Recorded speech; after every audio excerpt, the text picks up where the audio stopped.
kisah Nabi Allah Ishaq alaihi salatu wassalam.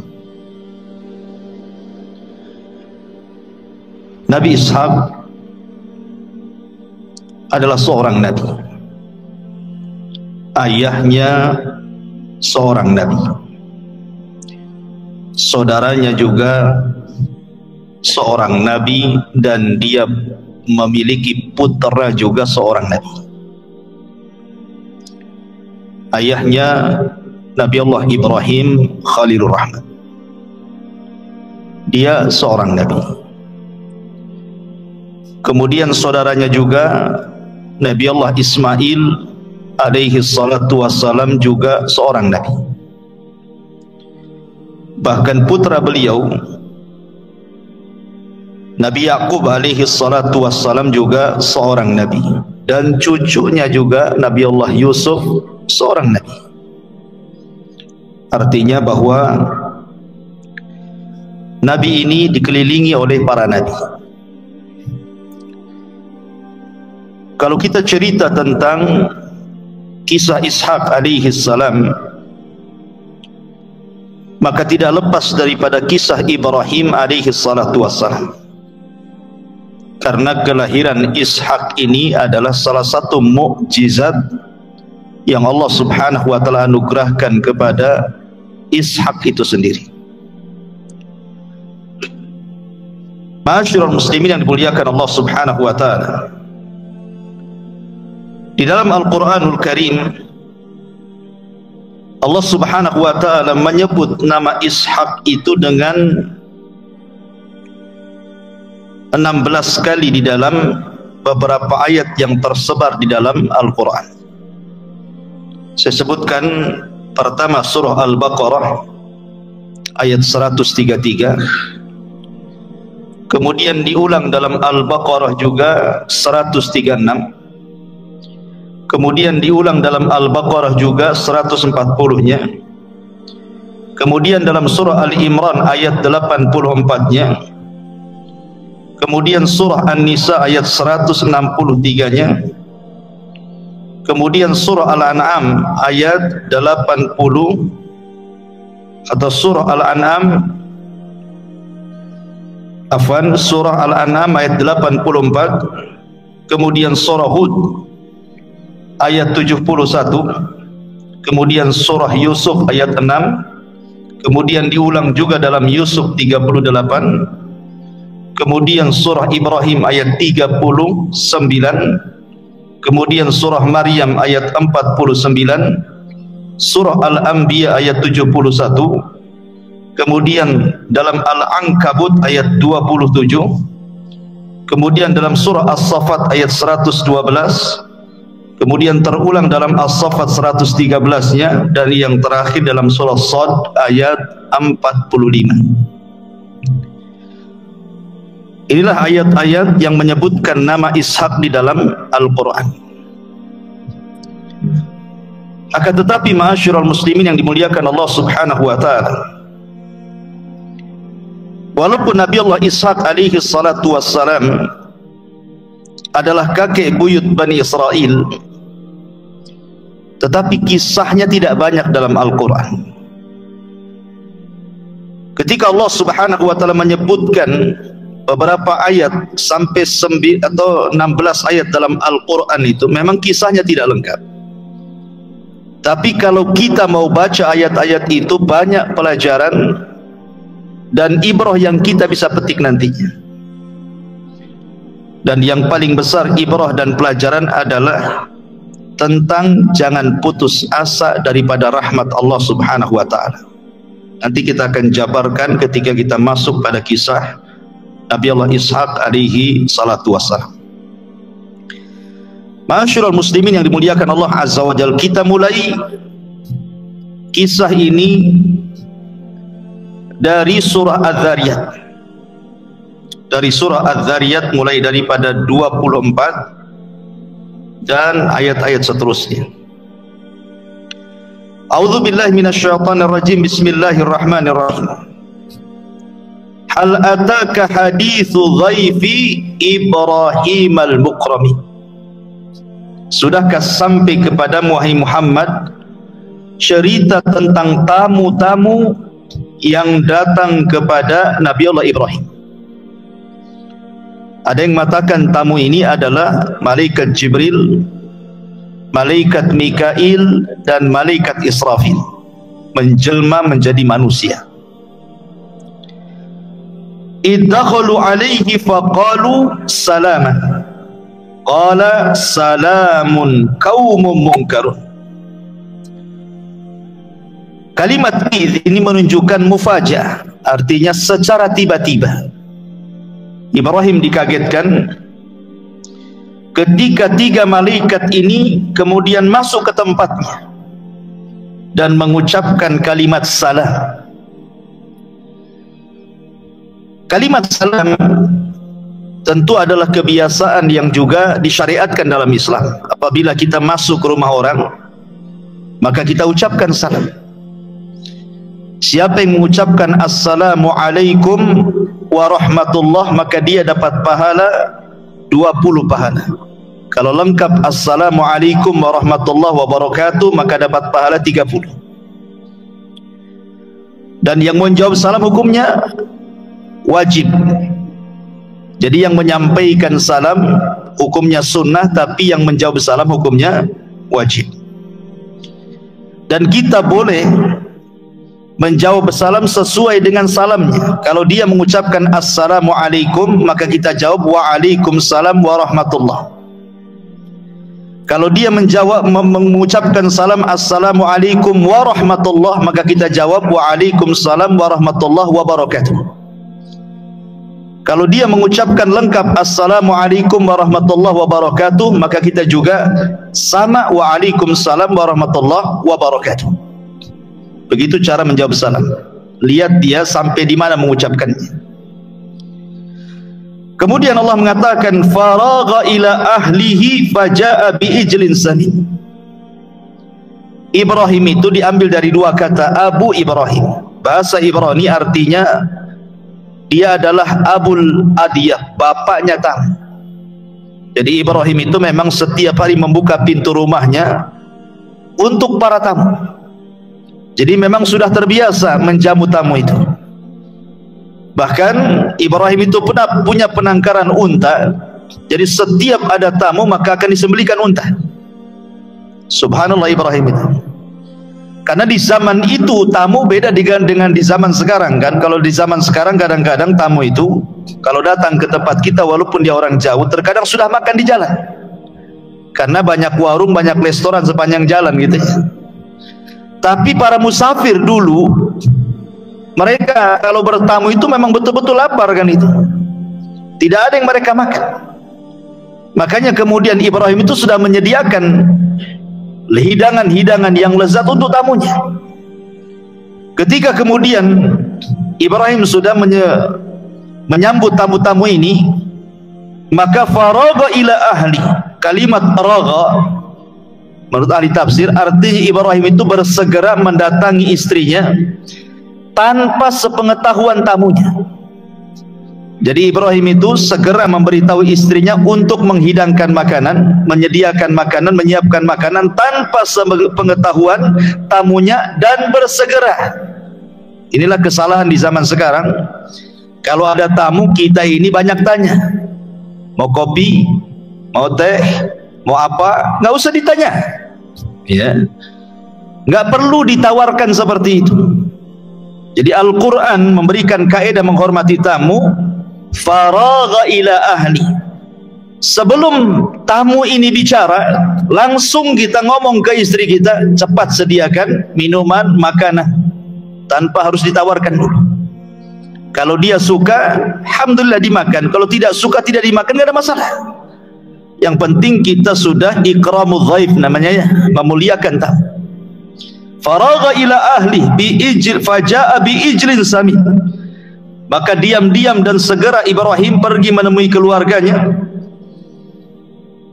Padahal Ibrahim itu kan cuma hidup berdua, tidak ada keluarganya, maksudnya karena kan ketika itu belum punya anak. Sementara Hajar sudah diletakkan di Mekah.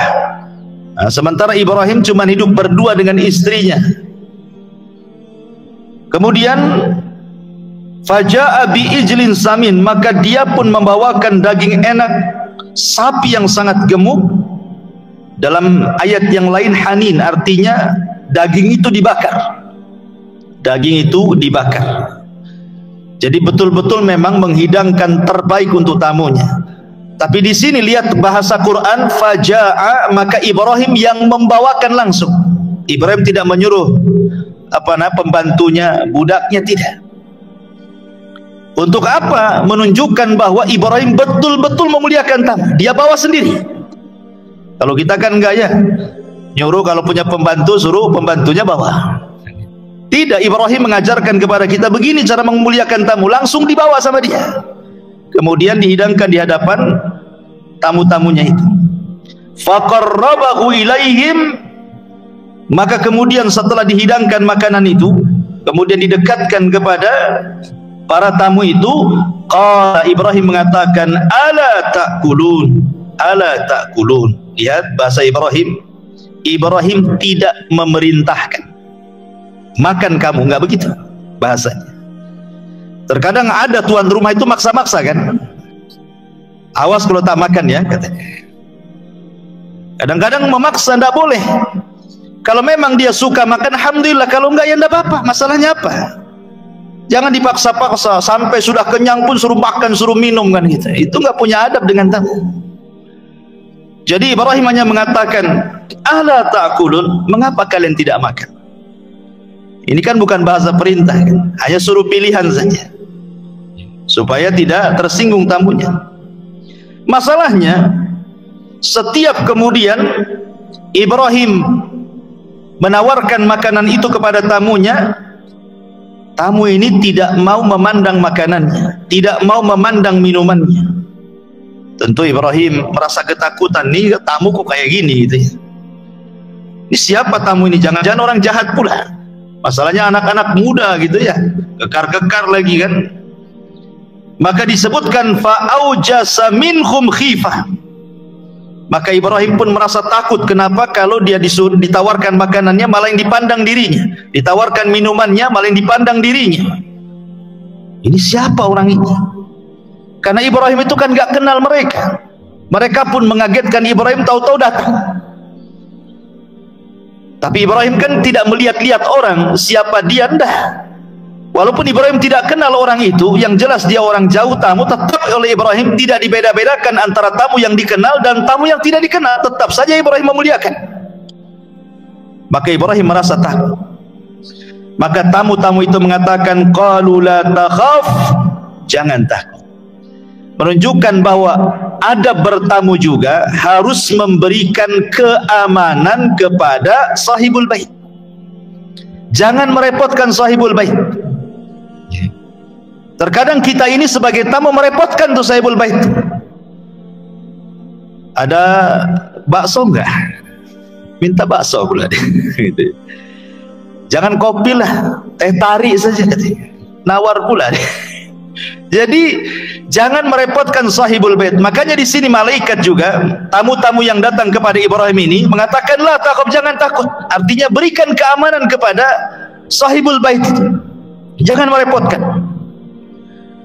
Wa basyaruhu bi gulamin alim. Dalam ayat yang lain, wa basyaruhu bi gulamin halim.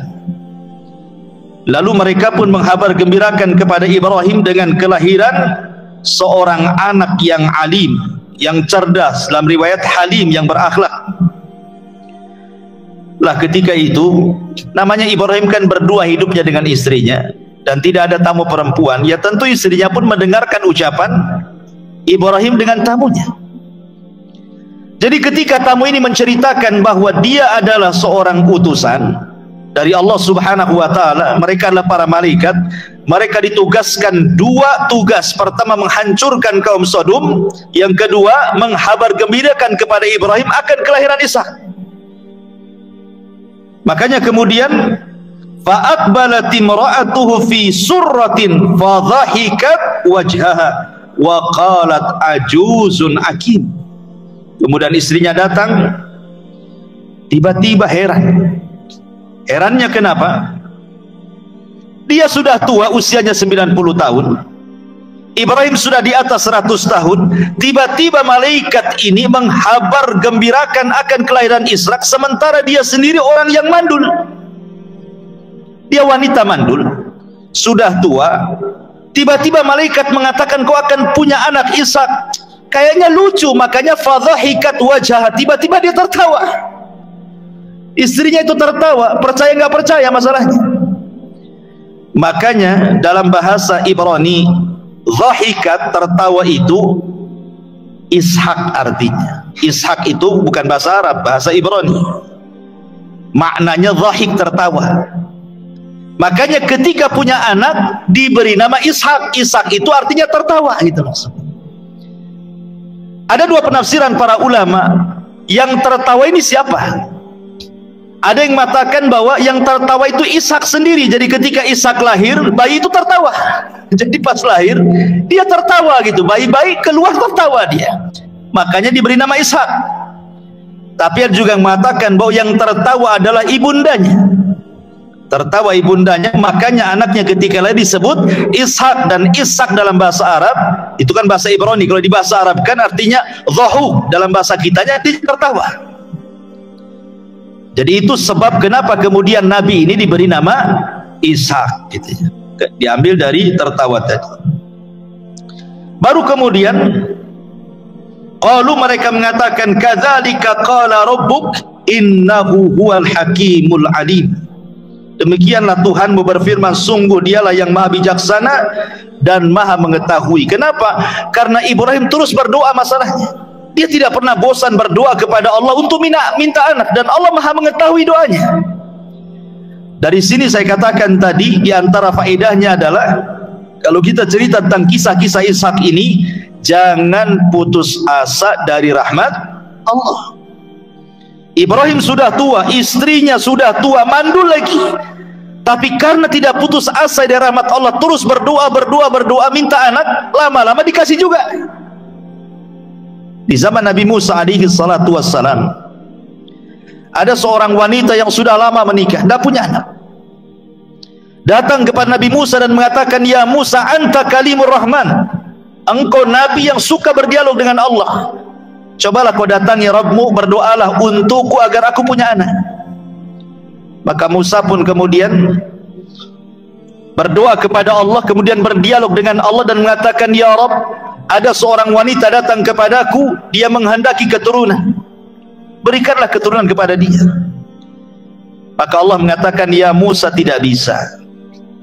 Qad qaddartuha akiman, aku sudah mentakdirkan dia mandul, aku nggak bisa. Akhirnya Musa menghabarkan kepada wanita itu, tidak bisa, Allah menghabarkan kepadaku kau mandul, kau nggak punya anak. Wanita ini tidak bosan-bosan datang lagi ke Musa, jawabannya sama. Datang lagi kepada Musa, jawabannya sama. Akhirnya menangis wanita ini, pergi, akhirnya tidak datang lagi. Setelah bertahun-tahun, kemudian Musa pun dikagetkan berjumpa dengan wanita itu sedang menimang-nimang anak. Kata Musa, itu anak siapa?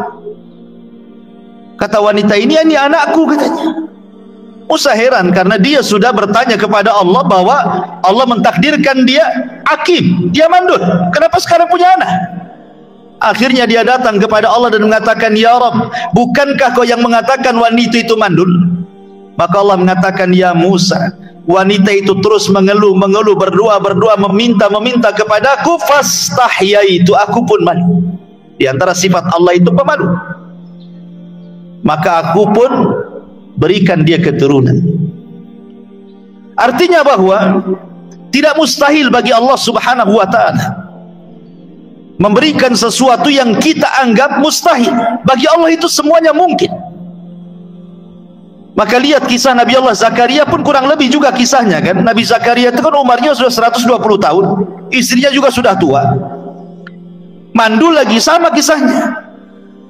Tapi Nabi Zakaria ketika bolak-balik masuk mihrab tempatnya Maryam beribadah, tiba-tiba melihat ada makanan, ada buah-buahan yang harusnya di musim dingin, ada pula di musim panas, atau sebaliknya. Zakaria heran dan mengatakan, anna laki hada, dari mana makan ini semua?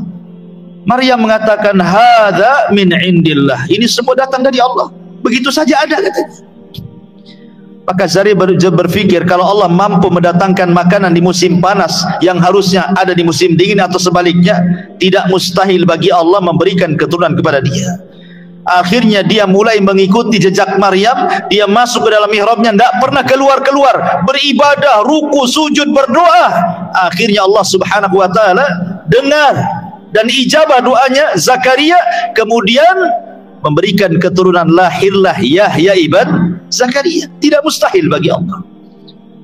Jangankan yang sudah jelas-jelas ada bapa dan ada istrinya, ada suami dan istrinya, yang tidak ada bapa dan ibunya seperti Adam saja Allah mampu. Yang tidak ada ibunya seperti Hawa Allah mampu. Yang tidak ada bapaknya seperti Isa Allah mampu. Apalagi ada keduanya. Tidak mustahil bagi Allah subhanahu wa ta'ala. Ma'asyiral muslimin yang dimuliakan Allah azza wa jalla, dalam surah Hud juga kurang lebih kisahnya sama. Dalam surah Hud ayat 69 dan seterusnya, walaqad ja'at rusuluna Ibrahim bil busyra qalu salama qala salamun fama labisa an ja'a bi ijlin hanid. Dan para utusan kami, para malaikat, telah datang kepada Ibrahim dengan membawa kabar gembira. Mereka mengucapkan salam, artinya mengucapkan assalamualaikum ya Ibrahim. Qala, Ibrahim mengatakan salam, salamun.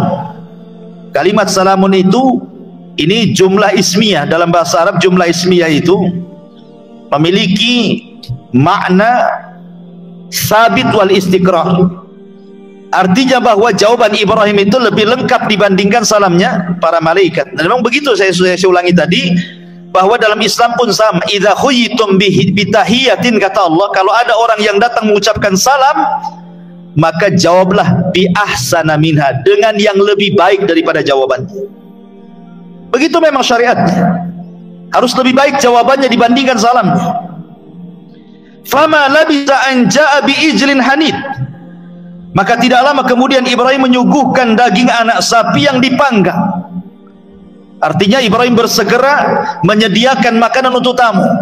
Makanya Nabi SAW ketika hijrah dari Mekah ke Madinah, khutbah pertama Rasul kepada orang-orang Ansar dan Muhajirin apa?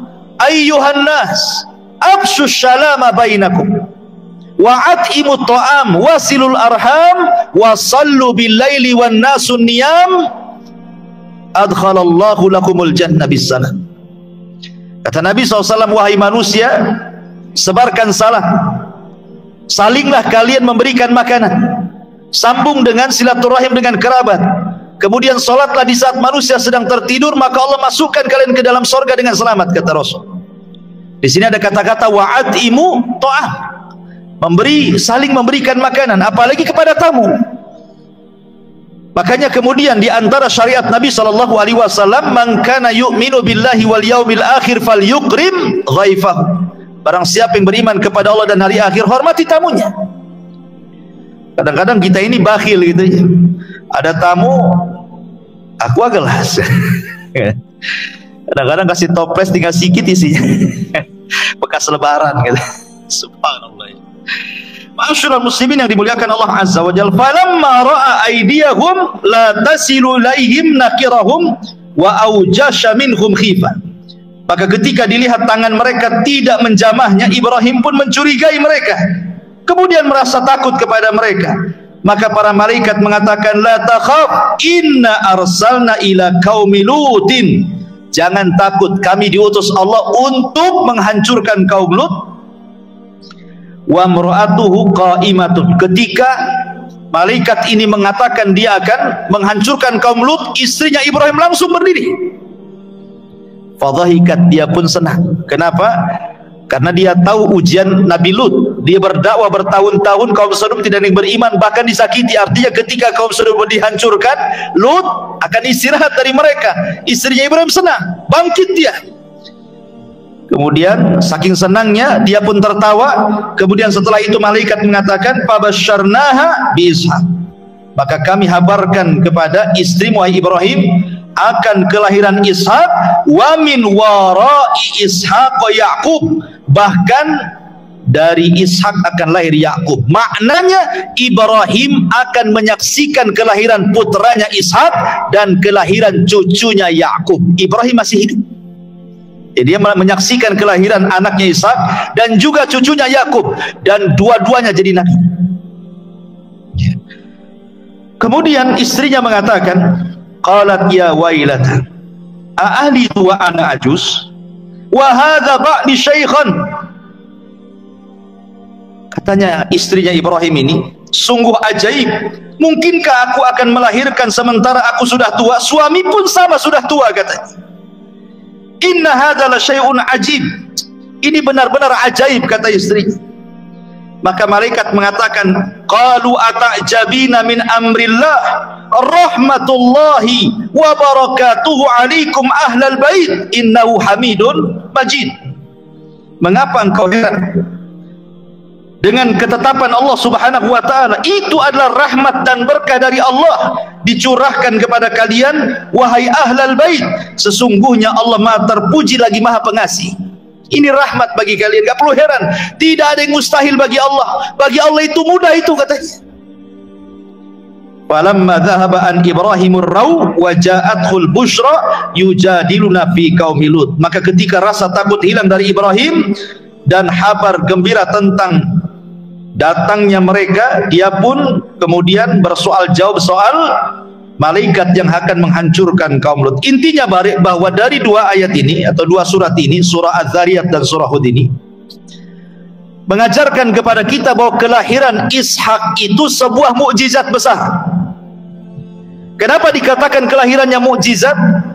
Karena tadi dilahirkan dari seorang yang sudah tua, yang mustahil punya anak, dan dari seorang wanita yang sudah tua juga dan juga mandul, tiba-tiba punya anak.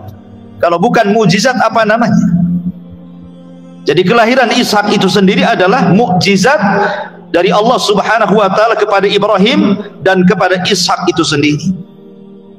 Ma'asyiral muslimin yang dimuliakan Allah Subhanahu wa taala, Ishak ini adalah adiknya daripada Ismail dan berbeda ibu. Kalau kita melihat dalam Taurat atau dalam Perjanjian Lama, disebutkan bahwa jarak antara Ishak dengan Ismail itu arba'ata asyara sana, 14 tahun. Jadi Ismail sudah usianya 14 tahun, baru kemudian Allah anugerahkan kepada Ibrahim anak kedua dari Sarah, Ishak. Jadi jaraknya antara Ishak dengan Ismail itu 14 tahun. Itu dalam Perjanjian Lama, maksudnya dalam Taurat. Tapi dalam Islam jaraknya tidak jauh, 5 sanawat. Ada yang mengatakan 5 tahun saja jarak antara Ismail dengan kelahiran Ishak. Dan di sini menunjukkan bahwa Ismail lebih dahulu dibandingkan Ishak, karena orang-orang Yahudi mereka mengatakan bahwa anak yang disembelih itu bukan Ismail tetapi Ishak. Mereka mengklaim demikian. Jadi kisah tentang penyembelihan yang ma'ruf dalam Islam, orang-orang Yahudi mengatakan Az-Zabi, anak yang disembelih putra Ibrahim itu bukan Ismail tapi Ishak. Mereka mengatakan seperti itu. Kemudian orang-orang Yahudi juga mencela Ismail dengan mengatakan itu anak budak. Bahkan diusir lagi sama istri sahnya Sarah gitu ya, sampai akhirnya kemudian hijrah ke Mekah.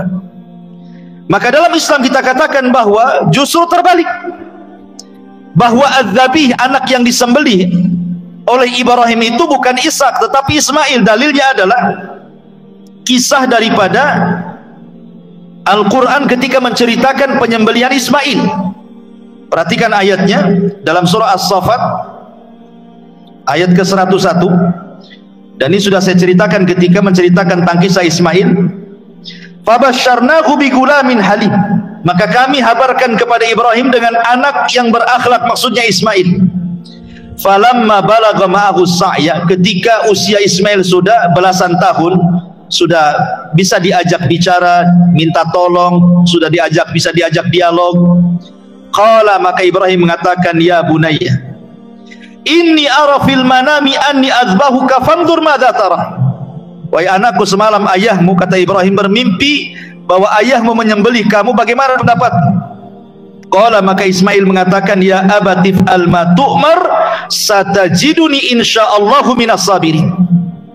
Wahai ayahku, kalau ini perintah Allah, lakukan saja, engkau akan dapati anakmu ini insyaallah termasuk hamba Allah yang sabar. Falamma aslama, ketika keduanya sudah menyerahkan diri kepada Allah, wa tallahu lil jabin, dan Ibrahim sudah menggorok leher Ismail, wa nadainahu ayya Ibrahim qad saddaqta ru'ya. Tiba-tiba ada panggilan dari langit dan mengatakan, wahai Ibrahim, engkau sudah membenarkan mimpimu. Inna kadzalika nazil muhsin, begitulah kami balas kepada orang-orang yang berbuat baik. Inna hadza lahuwal balaul mubin, ini semua adalah ujian yang besar bagi Ibrahim. Wa fadainahu bidzibhin adzim, kami ganti Ismail dengan penyembelihan yang besar. Wa tarakna alaihi fil akhirin, dan akan menjadi cerita bagi orang-orang setelahnya. Salamun ala Ibrahim, keselamatan bagi Ibrahim. Kadzalika nazil muhsinin, begitulah kami balas orang-orang yang berbuat baik. Innahu min ibadinal mu'minin, sesungguhnya Ibrahim termasuk hamba kami yang beriman. Lihat setelahnya, wa basyarnahu bi Ishaq, kami setelah itu kami habarkan kepada Ibrahim dengan kelahiran Ishak. Lihat tartibnya di sini. Siapa yang disembelih? Ismail, bukan Ishak. Ya. Karena setelahnya kemudian ketika Allah menceritakan tentang penyembelihan ini, baru setelah itu bicara tentang penghabaran gembira tentang Ishak. Jadi orang-orang Yahudi yang mengatakan bahwa anak yang disembelih putra Ibrahim itu adalah Ishak tidak benar, dibantah dalam Al-Quran di sini. Bahwa yang disembelih itu Ismail, bukan Ishak. Karena di ujung cerita ini baru Allah mengatakan wa basyarnahu bi Ishaq nabiyyan minas salihin, dan kami habarkan kepada Ibrahim dengan kelahiran Ishak, dan dia akan menjadi nabi dan termasuk hamba Allah yang saleh.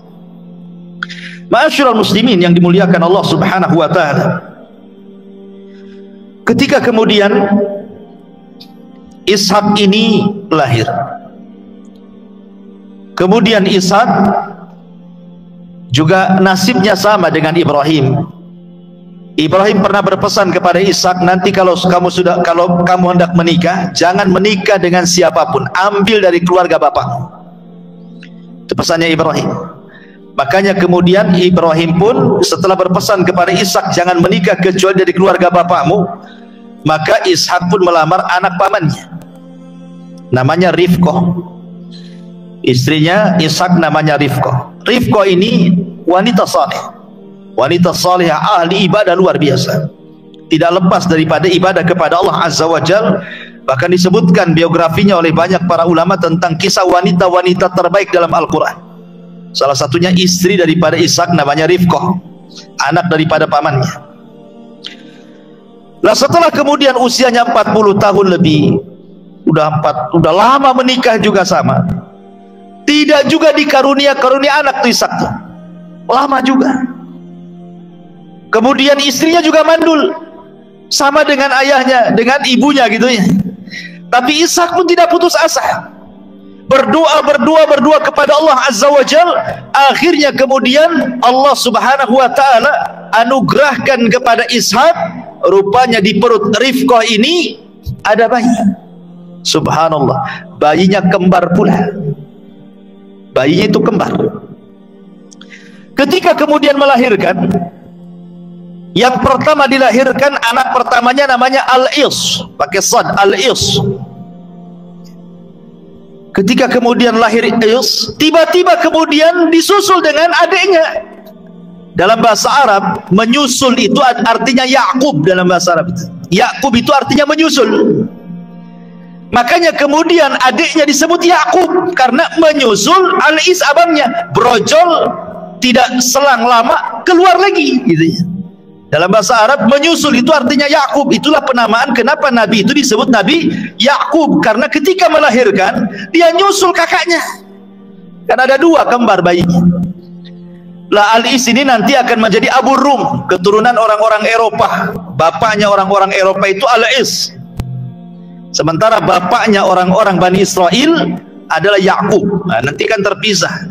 Di akhir zaman keturunan Is itu disebut sebagai Bani Asfar. Nanti di akhir zaman akan muncul pasukan dari Bani Asfar. Orang-orang Eropa itu keturunan Al-Is gitu. Lah kalau Nabi Yakub ini karena dia suka berjalan tengah malam, tafakur, makanya kemudian dia diberi nama Israel. Isra itu artinya berjalan malam, Il itu artinya Allah. Ya, makanya Jibril hamba Allah gitu ya. Mikail pembantu Allah gitu ya. Jadi kalau disebut il itu artinya Allah gitu. Lah Yakub disebut Israel karena suka tafakur tengah malam, makanya disebut Israel dia. Nanti turunannya Yakub itu disebut Bani Israel. Kenapa Bani Israel disebut Bani Israel? Karena turunan Yakub. Makanya orang-orang Yahudi mereka mengklaim mereka itu disebut Israel, maka negaranya dikatakan Israel kan itu. Padahal tidak layak kita katakan negara itu disebut Israel. Kita katakan negara Yahudi, bukan Israel. Karena Israel itu diambil dari Israel, dan itu nama yang suci, nama seorang nabi namanya Yakub. Sementara Yahudi di zaman sekarang tidak mengikuti ajaran Yakub. Mereka menuhankan Uzair dan mengatakan Uzair anak Allah. Yakub tidak menuhankan Uzair. Uzair pun kapan datangnya? Ya. Ma'asyiral muslimin yang dimuliakan Allah Subhanahu wa taala. Lah Ibrahim menyaksikan kelahiran Yakub. Jadi anak dan cucu disaksikan Ibrahim, baru setelah itu Ibrahim meninggal. Di mana? Di Habrun, di Khalil. Lah setelah kemudian Ishak diangkat menjadi nabi. Jadi kenabian Ishak ini memang sudah dihabarkan kepada Ibrahim bahwa anakmu akan jadi nabi. Dan ini kan nikmat dari Allah, di mana Allah Subhanahu wa taala menghabarkan kepada Ibrahim bahwa putramu nanti akan jadi nabi. Ini kan nikmat mana lagi kalau umpamanya kita punya anak tiba-tiba dikatakan nanti anakmu itu akan jadi presiden gitu ya. Oh, luar biasa ya. Kalau memang itu kejadian kan nikmat. Tentu nabi jauh lebih mulia dibandingkan presiden. Nikmat Allah mana lagi yang lebih besar daripada menghabarkan bahwa anakmu akan jadi nabi. Jadi Ibrahim sudah tahu bahwa Ishak akan jadi nabi.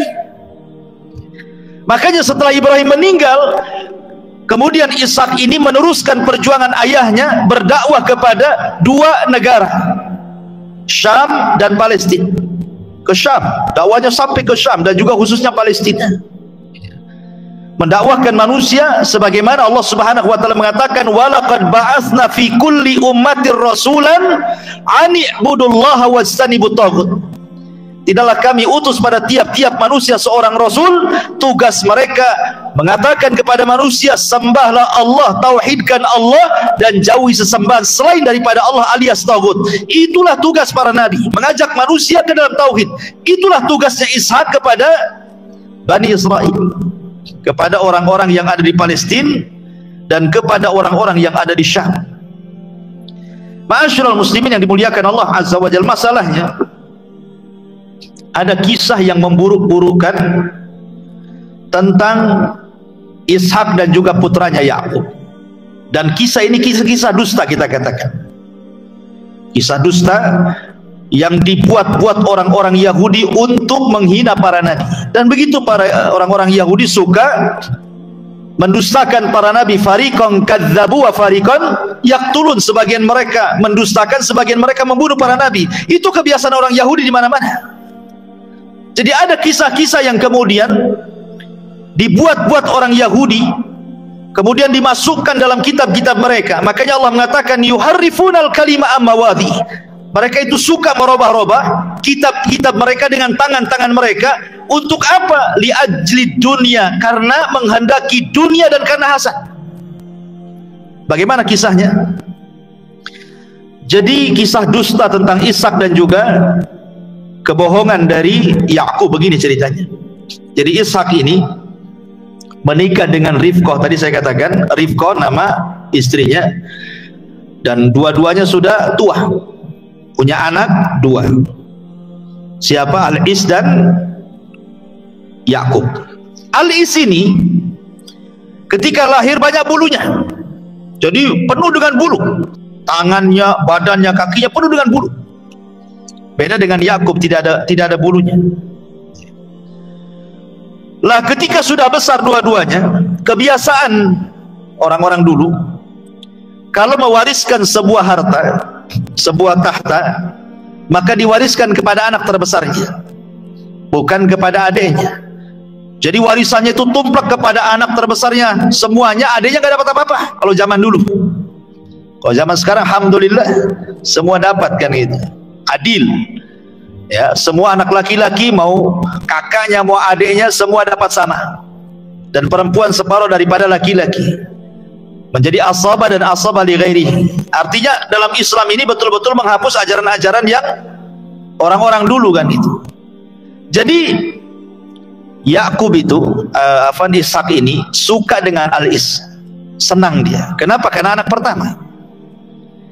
Beda pula Rifqah istrinya tidak suka dengan Is, dia suka pula dengan Yakub. Jadi bapaknya suka dengan Is, ibunya pula sama dengan Yakub.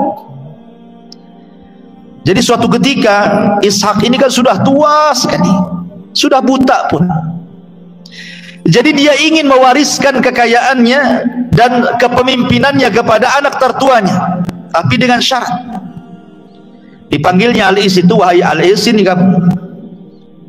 Dengan butanya, dengan mengatakan, kamu sudah besar, aku pun sudah tua dan mendekati ajalku. Berburulah kamu, karena Al-Is ini memang jago berburu.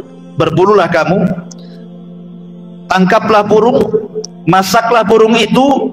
Setelah kau masak, hidangkan kepadaku, aku akan makan. Setelah itu aku doakan keberkahan kepadamu. Rupanya ucapan Ishak ini kedengaran sama Rifqah istrinya. Setelah Is pergi, kemudian istrinya Rifqah ini memanggil siapa? Yakub, dan mengatakan, Yakub, sini kamu. Bapakmu akan mewariskan semua kekayaan kepada abangmu. Saya tidak suka. Sebelum abangmu menghadirkan makanan itu, kau hadirkan duluan. Kata Yakub, gak bisa, aku bukan Is. Ya. Kata ibunya, tenang, aku sudah mempersiapkan semuanya. Akhirnya kemudian dibalutkan kulit kambing di tangannya itu, biar kalau Yakub, namanya orang buta, kalau dia megang tangannya nampak ada bulunya, padahal itu kulit kambing yang dibalutkan di tangannya. Ya, sama sengaja sama ibunya dibuat seperti itu, diajari dusta. Akhirnya kemudian segeralah kemudian Yakub mencari burung, kemudian memasaknya, kemudian menghidangkan kepada ayahnya Ishak. Kemudian mengatakan, ya abati, wahai ayahku, saya adalah Al-Is. Kata Yakub, Is sedang berburu, kenapa cepat sekali kan gitu kan gitu. Enggak, saya Al-Is katanya. Walaupun Ishak itu ketika itu ya gimana, ketika diraba jasadnya jasad Is, tetapi suaranya Yakub, namanya orang buta kan gitu ya. Akhirnya diiyahkan saja, disangkanya yang depan itu adalah Al-Is. Kemudian setelah dihadirkan makanan, dia makan, dipegangnya kepala Yakub, kemudian didoakan kepemimpinan dan diwariskan seluruh kekayaannya setelah dia meninggal. Selepas itu kemudian Yakub pergi. Setelah pergi datang pula Is, dia sudah dapat burung, sudah masak, sudah siap dihidangkan gitu ya. Kemudian mengatakan, ya abati, wahai bapakku, apa yang kau suruh sudah kulakukan. Saya sudah membawa daging yang siap disantap.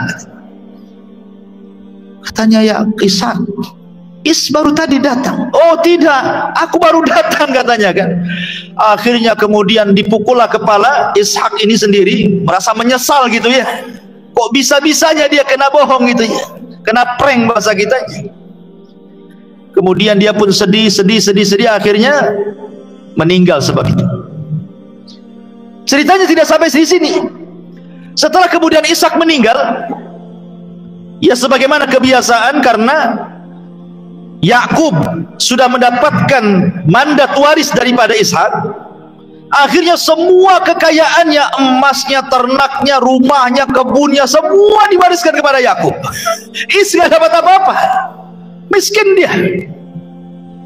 Saking miskinnya sampai dia kelaparan. Akhirnya dia datang kepada Yakub dan mengatakan, Yakub, berikan makanan kepada hatta kitu an amut, saya mau mati nih kalau nggak makan. Kata Yakub, oh tidak bisa, kau harus mengakui bahwa warisan itu untukku. Karena awalnya belum ada pengakuan kan itu. Kau harus mengakui dulu bahwa ini warisan punya aku, kata. Al-Is nyerah saja, nggak apa-apa, sudah itu warisan milikmu, tapi kasihlah saya makan, kata. Akhirnya kemudian setelah dia ada pengakuan dari Al-Is, kemudian Yakub pun hanya memberikan sepiring adas, kacang adas tuh. Bayangkan ditukar dengan satu piring adas supaya dia mengakui bahwa warisan ini milik Yakub. Subhanallah. Ma'asyiral muslimin yang dimuliakan, ini cerita dusta. Bagaimana kita katakan dusta? Pertama, tidak mungkin Ishak melakukan seperti ini. Dia seorang nabi, pasti datang wahyu. Masa sebodoh itu Ishak tiba-tiba mendoakan dan sudah tahu bahwa suara itu suara Yakub? Masa langsung mendoakan gitu saja, kemudian menyerahkan warisannya? Yang kedua, Yakub ini seorang nabi, makanya Allah mengatakan termasuk hamba Allah yang saleh, anak yang alim, yang halim, yang berakhlak, yang cerdas. Tidak mungkinlah kemudian dia mau tipu-tipu, kan bahasanya. Masa mau disuruh berdusta sama ibunya mau saja dia? Tidak mungkin, mustahil. Makanya ini cerita dusta ini. Dan ini tersebar, kalau anda baca di internet kisah tentang Yakub atau Ishak, ada tuh cerita ini selalu. Kita katakan bahwa ini cerita dusta. Ini sengaja dibuat-buat orang Yahudi untuk menjelek-jelekan para nabi dan melegalkan maksiat orang-orang Yahudi.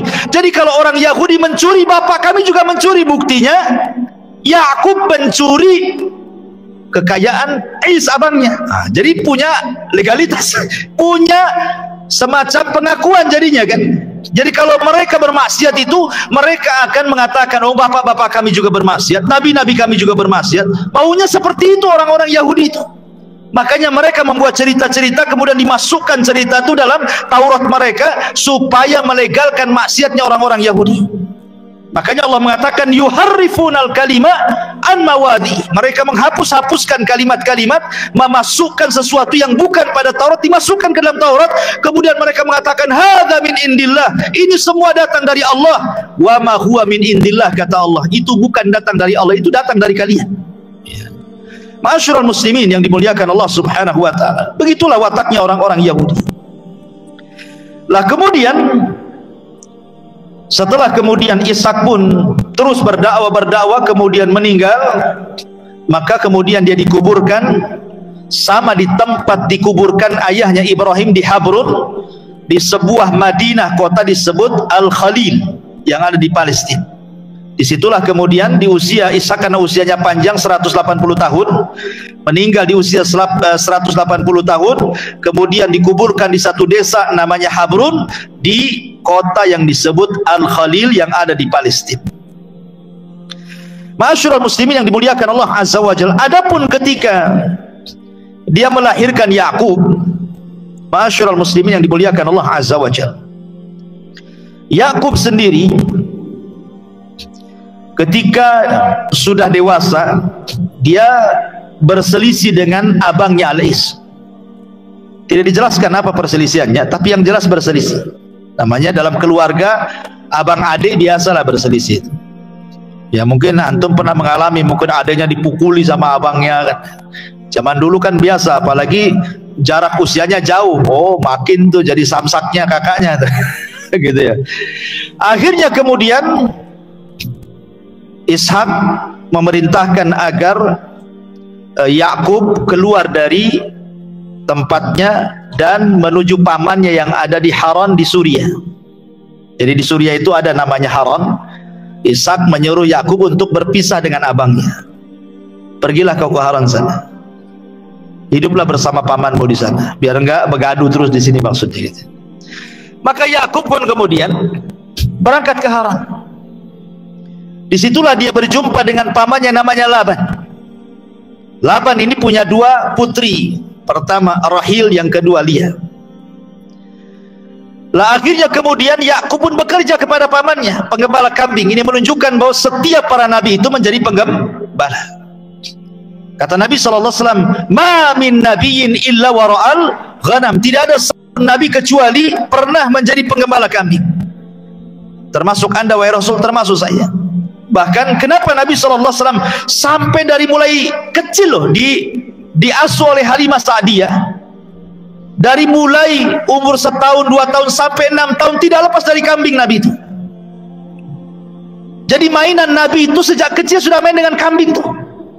Makanya ketika di usia 12 tahun dia menjadi penggembala kambing, dia sudah tahu ilmunya kambing. Walaupun kecil-kecil mungkin dia tidak paham, tetapi kan karena sering bergaul dengan kambing, paham dia akhirnya ilmu perkambingan bahasa kita.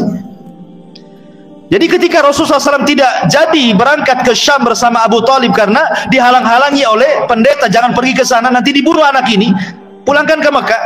Akhirnya Rasulullah SAW mulai berpikir untuk menolong pamannya. Bagaimana caranya? Lihatlah orang-orang sebayanya, banyak orang gembala kambing, ikutlah dia menjadi penggembala kambing. Dan penggembala kambing itu diistilahkan para ulama, sebelum Rasul membimbing umat, sengaja Allah Subhanahu wa taala memerintahkan dia untuk memimpin kambing. Seolah-olah memimpin kambing itu persiapan untuk memimpin umat, karena terlahir sifat-sifat kesabaran, kemudian keberanian, tawadu, ya kan? Penggembala kambing tawadu. Mana ada penggembala kambing duduk di kantor? Penggembala kambing ya tidur sama kambing lah, tawadu kan gitu ya. Kemudian sabar, kalau nggak sabar banyak matilah kambingnya. Kalau sakit kan diobati. Nah, timbullah sifat sabar, rahmat, kasih sayang, berani, takut dicuri orang, takut ada serigala, dilawan dia, keberaniannya muncul kan itu. Jadi memang dididik. Lah, sama dengan Yakub juga sama. Akhirnya kemudian dia tertarik dengan salah satu putrinya Laban namanya Rahil, dan mengatakan, wahai pamanku, boleh nggak aku nikahi salah satu putrimu? Boleh, tapi syaratnya jadilah kau bekerja denganku selama 7 tahun. Subhanallah, karena dia mengejar wanita 7 tahun pun dilewati dia. Namanya dia cinta dengan wanita, ingin mendapatkan wanita, laut pun diseberang, gunung pun didaki, kan itu bahasanya. Kalau orang sudah ada keinginan dengan perempuan, semua jadi. Takut pun jadi berani. Jadi sabar itu. Yakub itu menjadi penggembala kambing selama 7 tahun tuh. Setelah 7 tahun dia mengatakan kepada pamannya, apa yang kau syaratkan sudah kulakukan. Kapan menikah saya dengan salah satu putramu Rahil? Rupanya ketika diiyahkan, bukan dinikahkan dengan Rahil, dinikahkan pula dengan Liyah, dengan kakaknya. Karena Rahil adiknya. Ketika itu ada istiadat tidak boleh melangkahi adik kakak. Karena ada di kampung-kampung juga masih seperti itu kan. Jadi adiknya tidak boleh nikah kalau kakaknya belum menikah. Lah ini adat ini sudah ada tuh sejak zaman itu. Makanya akhirnya terpaksalah kemudian Yakub ini menikahi wanita yang tidak dicintainya karena ikut adat. Tapi dia tetap mengatakan kepada Yakub, saya ingin menikah dengan Rahil. Akhirnya kemudian kata Laban, boleh kau menikah dengan adiknya, tapi kau harus bekerja lagi 7 tahun lagi gitu. Bayangkan 14 tahun dia mengejar 2 wanita, dan di zaman itu belum ada larangan poligami, menggabungkan 2 bersaudari. Islam datang tak boleh antajma bainal ukhtaini, mengumpulkan 2 saudari, tidak boleh dalam Islam. Ya, kecuali salah satunya meninggal kemudian menikahi adiknya boleh. Kalau meninggal seperti Utsman bin Affan menikah dengan Ruqayyah, Ruqayyah meninggal diambil adiknya Ummu Kulsum. Tapi kalau masih hidup dijadikan satu, berpoligami dengan 2 bersaudari tidak boleh, haram. Wa antajma bainal ukhtaini. Tapi syariat dulu boleh. Karena Yakub menikahi 2 putri Laban. Ya kan? Jadi 7 tahun ditambah lagi bekerja dengan Laban ini. Setelah 7 tahun berikutnya baru kemudian dia menikah lagi dengan wanita kesukaan dia, Rahil. Akhirnya kemudian dari 2 wanita ini dan 2 budak lahirlah 12 keturunan Yakub yang disebut dengan Bani Israel. Nanti turunan 12 ini ya salah satunya Yahuda, akhirnya turunan disebut Yahudi gitu ya. Kemudian ada Lawa dan banyak sekali, dan itu nanti ceritanya panjang tentang kisah Nabi Yakub alaihi salatu wassalam. Tapi malam ini kita khususkan dengan kisahnya Nabi Allah Ishaq alaihi salatu wassalam. Baik, pelajaran yang kita ambil dari beberapa ayat dalam Al-Quranul Karim. Pertama, kita lihat dalam surah An-Nisa. Allah mengatakan, inna auhayna ilaika kama auhayna ila Nuhin wan nabiyyina min ba'di wa auhayna ila Ibrahim wa Ismail wa Ishaq wa Yaqub wal asbat wa Isa wa Ayyub wa Yunus wa Harun wa Sulaiman wa ataina Dawuda zabura. Sesungguhnya kami wahyukan kepada Muhammad sebagaimana kami wahyukan kepada Nuh dan para nabi setelahnya, sebagaimana kami wahyukan kepada Ibrahim, Ismail, Ishaq, Yaqub. Lihat di sini Allah mentartib Ibrahim, kemudian Ismail, ya, karena Ismail adalah anak yang paling besar dari Ibrahim, makanya didahulukan. Baru setelah itu Ishaq, adiknya Ismail, lain ibu, ya. Kemudian Yaqub, cucunya. Dari sini kita tahu bahwa ini semua keluarga para nabi. Dan kita tahu bahwa pangkalnya ada di Ibrahim alaihi salatu wassalam. Karena Ibrahim itu disebut Abul Anbiya, bapaknya para nabi. Setelah diutusnya Ibrahim, tidak ada satupun nabi setelahnya kecuali lewat jalur Ibrahim. Tidak ada satupun nabi yang jalurnya di luar Ibrahim. Dari Ismail, keturunannya tidak ada jadi nabi, sampai kemudian lahirlah Nabi kita Muhammad sallallahu alaihi wasallam dan menjadi Nabi Arab dan Nabi seluruh manusia. Dari jalur Ishak lahirlah Yakub, dan dari Yakub lahirlah 12 keturunannya. Dari 12 keturunan ini lahir ribuan para nabi yang diutus kepada Bani Israel, yang disebut dengan Al-Anbiya Bani Israel, nabi-nabi Bani Israel, dan ditutup kenabiannya dengan lahirnya Isa bin Maryam. Jadi Isa itu nabi terakhir dari nabi-nabi Bani Israel, tapi nabi kita adalah nabi penutup para nabi. Itu bedanya. Kalau Isa nabi terakhir Bani Israel, kalau nabi kita Muhammad adalah penutup para nabi, di mana la nabiyya ba'di, kata Rasul, tidak ada nabi sepeninggalku. Kata Imam Ibnu Katsir rahimahullah taala, siapapun yang ngaku nabi, dustakan pengakuan, karena menyelisih sabda Rasul, la nabiyya ba'di, tidak ada nabi sepeninggalku. Makanya kalau Hadrat Mirza Ghulam Ahmad, pendiri Ahmadi, ngaku nabi, dustakan kenabiannya, dia bukan nabi. Ya, kan Hadrat Mirza Ghulam Ahmad itu ngaku nabi. Saya pernah berdebat dengan orang-orang Ahmadiyah dulu di Gresik. Ya, mereka sampai datangkan kitab-kitab karyanya Hadrat Mirza Ghulam Ahmad, wahyu-wahyu Jibril yang sampai kepada dia. Subhanallah. Intinya bahwa tidak ada nabi setelah Nabi Muhammad sallallahu alaihi wasallam.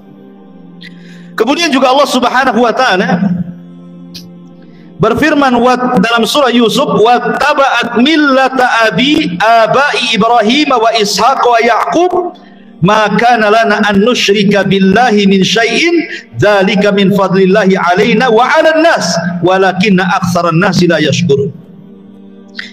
Wattaba'tu millata abai, dan aku mengikuti agama bapak-bapak Ibrahim, Ishak dan Yaqub. Dan Allah tidak perintahkan kecuali agar jangan menyekutukan dengan Allah dengan siapapun, dan itu adalah karunia Allah kepada kita dan kepada manusia, akan tapi kebanyakan manusia tidak bersyukur. Dari sini menunjukkan bahwa kita mengikuti agama para nabi, maksudnya mengikuti tujuan dakwah para nabi, tauhid. Karena kalau bicara tentang syariat, masing-masing nabi punya syariat sendiri. Ya, masing-masing nabi itu punya syariat yang berbeda-beda syariatnya dengan kita, tapi kan tujuannya sama, tauhid. Contoh namanya puasa. Kita ada sahur, puasanya ahli kitab tidak ada sahur. Ya, kita mendahulukan berbuka saat maghrib, orang itu bukanya ketika bintang muncul. Ya. Jadi ada perbedaan. Dari segi syariat memang beda. Karena waja'alna likulli nabiyyin syir'atan wa minhaja. Masing-masing nabi itu diberikan syariat sendiri dan manhaj beragama sendiri-sendiri, tapi tujuannya satu, mentauhidkan Allah dan tidak menyekutukan Allah Subhanahu wa taala. Maka sebagaimana para nabi juga mengikuti agama Ibrahim, kita juga sama mengikuti agama Ibrahim. wattaba'tu millata Ibrahim, dan itu. Dan kita juga mengikuti agama Ibrahim, karena agama Ibrahim adalah agama tauhid. Makanya Ibrahim itu tidak lepas daripada doa-doa yang sering dikumandangkan dalam Islam. Ketika tasyahud kita pun sering menyebut-nyebut bukan hanya Allahumma sholli ala Muhammad, tetapi wa ala ali Muhammad kama shallaita ala Ibrahim wa ala ali Ibrahim. Disebut-sebut juga keluarga Ibrahim, karena dakwah Rasul dengan dakwah Ibrahim dan seluruh keturunannya termasuk Ishak sama mentauhidkan Allah Subhanahu wa ta'ala. Kemudian juga dalam surah Ibrahim ayat ke-37, alhamdulillahilladzi wahaba li 'alal kibari Ismail wa Ishaqa inna rabbi lasami'ud du'a. Ibrahim ketika lahirnya Ishak dan juga Ismail, sementara dua-duanya putra Ibrahim ini kan Ibrahim sudah tua. Ismail lahir Ibrahim sudah tua, Ishak lahir Ibrahim sudah tua juga. Makanya ketika lahir keduanya apa kata Ibrahim? Alhamdulillah alladzi wahabali, segala puja dan puji hanya milik Allah yang telah menganugerahkan kepadaku alal kibari, di saat aku sudah tua, Ismail wa Ishak, anakku yang namanya Ismail dan Ishak. Inna rabbi lasami'ud du'a, sungguhnya Rabbku sungguh maha mendengar setiap doa. Dari sini menunjukkan bahwa nikmat apapun yang Allah anugerahkan kepada kita, jangan lupa mengucapkan alhamdulillah. Diberikan keturunan, alhamdulillah. Diberikan rumah, alhamdulillah. Kendaraan, alhamdulillah. Pasangan yang saleh dan saleh, alhamdulillah. Jangan lupa mengucapkan alhamdulillah, karena alhamdulillah itu bentuk syukur dengan lisan. Adapun bentuk syukur dengan hati adalah dengan menasabkan bahwa semua nikmat itu datang dari Allah. Wa ma bikum min ni'matin faminallah. Segala bentuk nikmat apapun yang ada pada kalian semua datang dari Allah. Jadi kita harus yakin nikmat ini datang dari Allah, kemudian bentuk syukur lisannya kita katakan alhamdulillah. Jangan seperti Qarun. Ketika kemudian datang syariat zakat, apa kata Qarun? Dia mengatakan innama utitu min ilmin indi, bukan mengucapkan alhamdulillah. Dia mengatakan ini kekayaan datang karena kecerdasanku, katanya. Kalau aku kaya wajar aku cerdas, katanya. Jadi Qarun ini tidak menasabkan nikmat kepada Allah, tapi menasabkan nikmat kepada kecerdasan dia.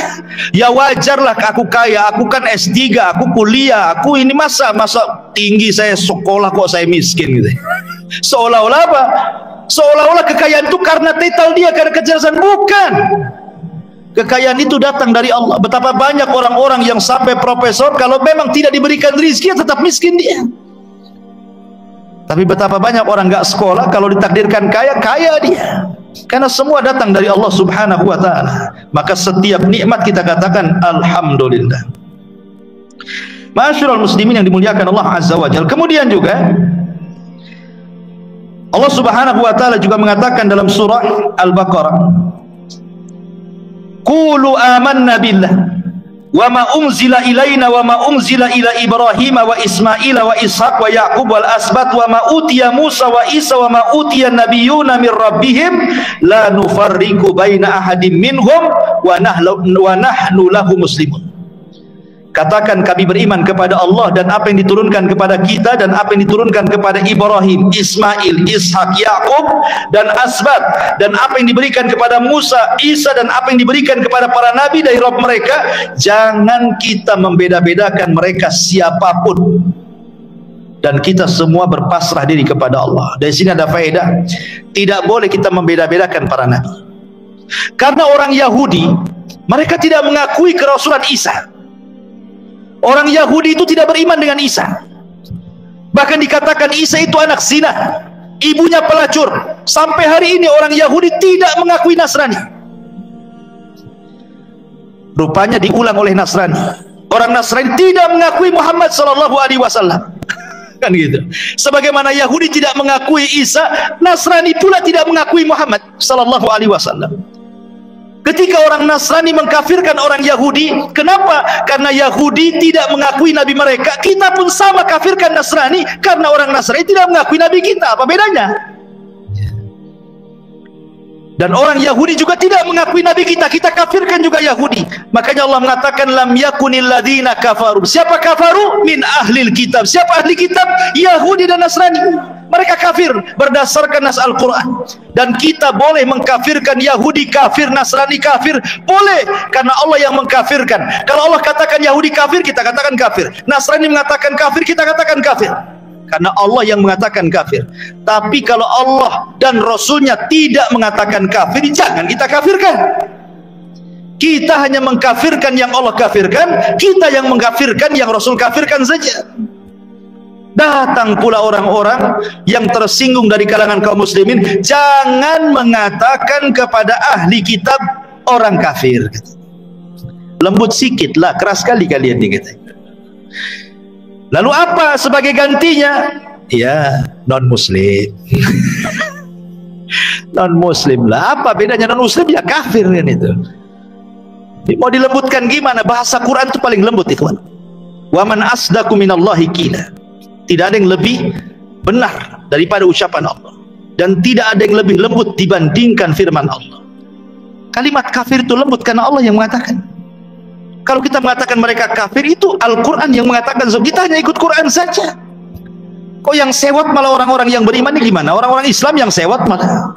Orang kafir kita kafirkan, mereka diam saja. Sebagaimana mereka kafirkan kita juga kita diam saja. Kenapa saudara-saudara kita dari Muslim kok sewot dia? Kan aneh ini menunjukkan. Padahal Islam mengajarkan la nufarriqu baina ahadin min rusul. Ketika kita bahas tadi di awal bahwa orang Yahudi mengatakan anak yang disembelih adalah Ishak. Kita katakan tidak, anak yang disembelih adalah Ismail. Walaupun demikian kita tidak boleh membeda-bedakan. Mau Ismail, mau Ishak, ya kan? Mau para nabi yang lainnya, kita katakan bahwa mereka khiratun nas, sebaik-baik manusia yang Allah utus. Mereka para nabi, mereka para rasul, teremban kepada mereka tugas mulia wahyu dari Allah. Kita akui mereka nabi kita. Mereka nabi, mereka rasul, diturunkan oleh Allah Azza wa Jalla untuk mendakwakan tauhid. Kita tidak boleh membeda-bedakan mereka. Walaupun Yahudi membedakan para nabi dan rasul, tidak mengakui Isa, tidak mengakui Muhammad, enggak apa-apa. Tapi kita akui nabinya Yahudi Musa, kita akui nabinya Nasrani Isa. Kita mengakui walaupun mereka tidak mengakui.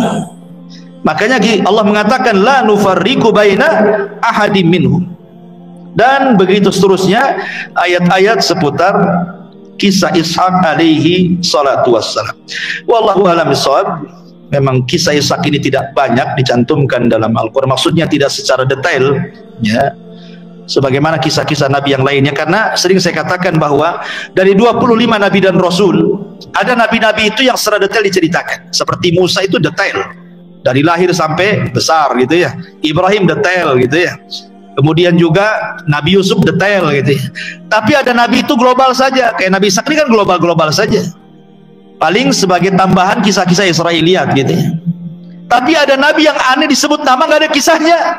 Seperti Dzulkifli, ada namanya dalam Quran. Al-Yasa, ada namanya dalam Quran, kisahnya tidak ada, ya kan?